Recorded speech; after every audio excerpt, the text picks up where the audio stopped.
going to be showing you how you can sort of drift in BeamNG. I'm pretty sure everyone who's played it has drifted before, but just, you know, in a more controlled way.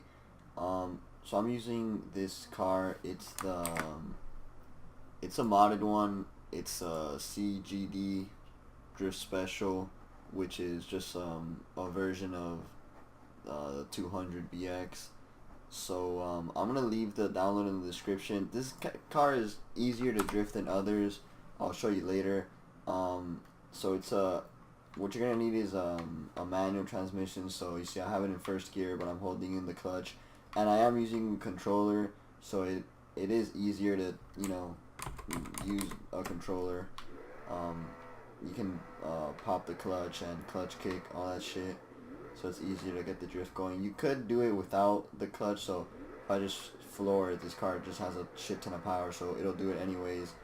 But one thing you guys have to have in mind that drifting in BeamNG will never be as good as in real life, because you can't really feel the G's like you do in real life to counter steer. So I'm gonna just go around this half circle here. So I'll pop the clutch and I'll just go around and I'll counter steer. What I've learned is you have to anticipate shit a bit before. So let's say I'm gonna just oversteer on purpose. So you see there how I oversteered. When you feel like you're gonna oversteer, even if it's a small feeling, counter steer as soon as possible and just let go of the throttle, you know, so you don't just oversteer and look stupid. That's, you know, one of the ways I found easier, just to anticipate it a lot earlier. It is very difficult though, just because you can't really feel exactly when to counter steer like you can in real life, but it's still pretty fun to do. I'm just in first gear messing around. I know if I try to go in second gear, it just gets a bit harder. And yeah, I mean, the higher up in the gears, I think it's just more difficult because the wheels are just gonna spin faster. You can also do donuts. You just gotta control the throttle and, you know, counter steer.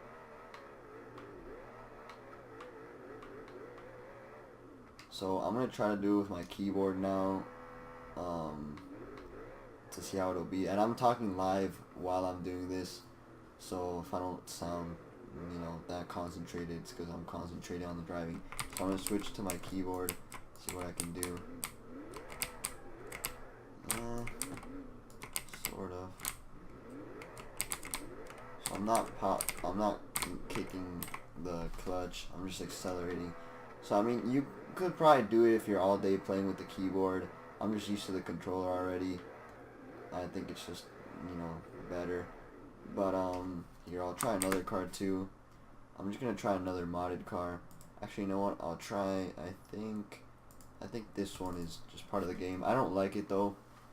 The drift versions of BeamNG. The RPMs don't go as high, so you have less room to mess up. When the RPMs go up to like 10,000, then you have just more room to modulate the throttle.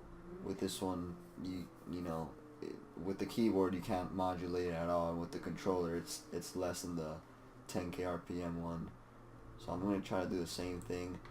And you know, every car is kind of different. This one's a bit more slippery than the other one, so I just gotta give it a bit less throttle. And you see, even though I gave it less throttle, it's still oversteered. I'm gonna try to do it again. You see, I'm just kind of used to the other one. I've just been drifting a lot on the other one. But honestly, it's kind of practice. But I know they have an app in here for the G's, but I don't think that would really help unless you exactly know what you're doing and you exactly know how the chart looks when you're supposed to counter steer. But yeah, I mean, just a quick little video just to show you. You see, I'm kind of doing it, but it is harder than in real life, just because you can't feel the car as much. So yeah, that's all.